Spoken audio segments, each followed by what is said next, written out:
देख रहे हैं पावर न्यूज भारत। नाजरीन आदाब व इस्तकबाल, पावर न्यूज भारत से मैं आमिर जमाल। चलिए नजर डालते हैं आज की अहम सुर्खियों पर। भारत हदफ की तरफ काम कर रहा है, वजीर आजम नरेंद्र मोदी।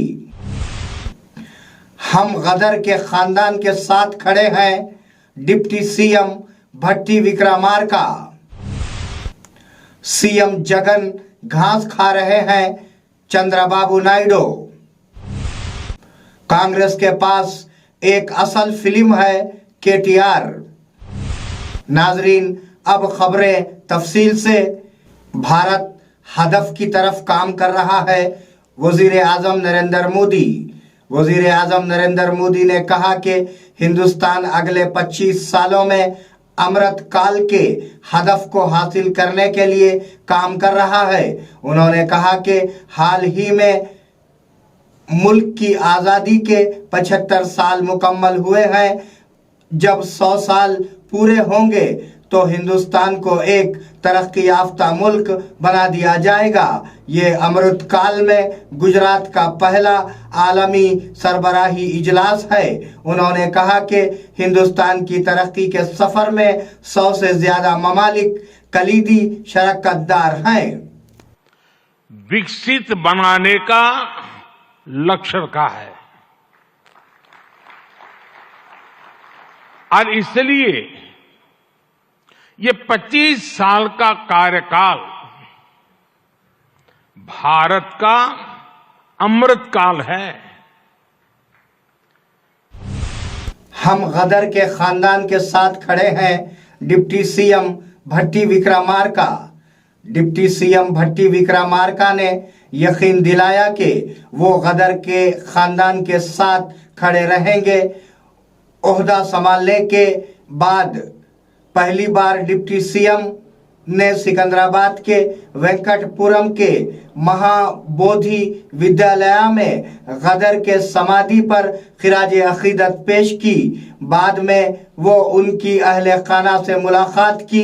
इस मौके पर उन्होंने याद दिलाया कि गदर ने मरकज को तेलंगाना के लोगों की कुर्बानियों की इतला देकर और सोनिया गांधी को राजी करके रियासत का दर्जा हासिल करने में अहम रोल अदा किया था। सीएम जगन घास खा रहे हैं, चंद्रबाबू नायडू। रियासत आंध्र प्रदेश के टीडीपी सरबराह चंद्रबाबू नायडू ने कहा कि जगन मुल्क के सबसे अमीर वजीर आला हैं।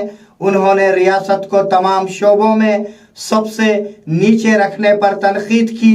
उन्होंने कहा कि उनकी आमदनी में बेपनाह इजाफा हो रहा है। उन्होंने कहा कि गरीब आज भी ऐसे ही हैं और उनका मियार जिंदगी बुलंद नहीं हुआ है। चंद्रबाबू नायडू ने कहा कि जगन गरीब है, उसके पास कागज नहीं, टीवी नहीं, महिलात नहीं है और वो घास खा रहा है। ఆయన పేదవాడంట, పాపం నిరుపేద, ఆయన డ్రాయర్ కూడా లేదు.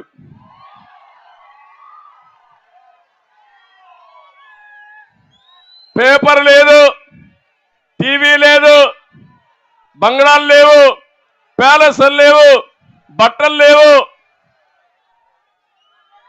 ఏం తింటాడో నాకైతే అర్థం కాల. గడ్డి తింటాడు. ఈ గడ్డే తింటున్నాడు, అడుక్కుంటున్నాడు. మా చెల్లెమ్మ చెప్పినట్టు రేపు వస్తాడు, అప్పుడు ఓట్లు అడుక్కున్నాడు. భస్మాసుడు మార్గం మీ నెత్తిన చేయబెట్టాడు. ఇప్పుడు మళ్ళా కథల్ని గుద్దుడే గుద్దుడు. ఇప్పుడు 5 ఏళ్ళు వదిలిపెట్టకుండా గుద్దాడు. మళ్ళా ఓటేస్తే ఇంకా బానిసలమే. మనం ఆ విషయం గుర్తుపెట్టుకోవాల్సిన అవసరం ఉంది. कांग्रेस के पास एक असल फिल्म है, साबिका वजीर केटीआर। रियासत तेलंगाना के साबिका वजीर केटीआर ने कहा कि केसीआर ने तबाहाल तेलंगाना को तरक्की की तरफ मोड़ दिया। तेलंगाना की तरक्की के लिए उन्होंने अपना 99% वक्त हुक्मरानी के लिए मुख्तस किया है। उन्होंने कारकुनों को मशवरा दिया कि वो असेंबली के नताइज को एक तरफ रखकर पार्लिमानी इंतखाबात में पार्टी की जीत के लिए काम करें। केटीआर ने बीआरएस की तैयारी के इजलास में तबसरा किया कि असल फिल्म कांग्रेस के पास है जो अवाम को धोखा देना चाहती है। एमआईएम सदर असदुद्दीन अवैसी का दौरा बोधन। ऑल इंडिया मजलिस इत्तेहादुल मुस्लिमीन के सदर व रुकन पार्लियामेंट हैदराबाद ने आज एक खैर सगाली दौरे पर बोधन पहुंचे। इस मौके पर उन्होंने सैयद जलाल बुखारी रहमतुल्लाह अलैह की दरगाह पर हाजिरी दी और आयशा गार्डन फंक्शन हॉल में 10वीं जमात में जेर तालीम तुलबा व तालिबात में all in one model test की किताबें मुफ्त तकसीम की। तुलबा व तालिबात को मुखातिब करते हुए रुकन पार्लिमान ने बहुत सारी हिदायत दी और कहा कि आप अपनी तालीम को आगे बढ़ाएं और ऊंची से ऊंची मंजिल पर पहुंचे। इस मौके पर डिप्टी मेयर निजामाबाद इदरीस बोधन व निजामाबाद के सुदूर मुशीर बाबा और शकील परवेज के अलावा काउंसलर्स, कांग्रेस कायदीन मोहिउद्दीन पाशा, शरत रेड्डी, एमआईएम के कारकुनान और नौजवानों की कसीर तादाद मौजूद थी। जिस पर हम अपने मुस्तकबिल को बना सकते हैं और जिस किसी कौम के पास ज्यादा से ज्यादा लोग तालीम याफ्ता रहेंगे तो वो न सिर्फ अच्छे मुसलमान बल्कि अच्छे इंसान भी बनेंगे। और जिस मजहब से आपका और हमारा ताल्लुक है, मैं बार बार मंडल रंजल में टास्क फोर्स पुलिस का गैर कानूनी कानकनी पर छापा। रंजल मंडल और शातापुर में आज गैर कानूनी कानकनी के खिलाफ छापे मारे गए। बगैर बिल के चलने वाली 2 जेसीबी और 7 टिप्पर गाड़ियां जब्त कर लिए गए। पुलिस ने 10 अफराद को हिरासत में ले लिया। बाद अज़ा उन्हें थाने रंजल के हवाले कर दिया गया। एसीपी राजशेखर राजू ने कहा कि अगर कमिश्नरेट के दायरे अख्तियार में कहीं भी गैर समाजी सरगर्मियों का इर्तिकाब होता है तो उन्हें मुअत्तल किया जाए और उनकी तफसीलात को खुफिया रखा जाएगा। साइबर फ्रॉड के खिलाफ होशियार रहें एसीपी बोधन एसीपी किरण कुमार ने कहा कि साइबर घोटालों के खिलाफ लोगों को चौकन्ना रहना चाहिए। उन्होंने कहा कि साइबर क्राइमीन सरकारी स्कीमों की मदद से मासूम लोगों को जाली कॉल करने और बैंक में जमा रकम लूटने का मंसूबा बना रहे हैं।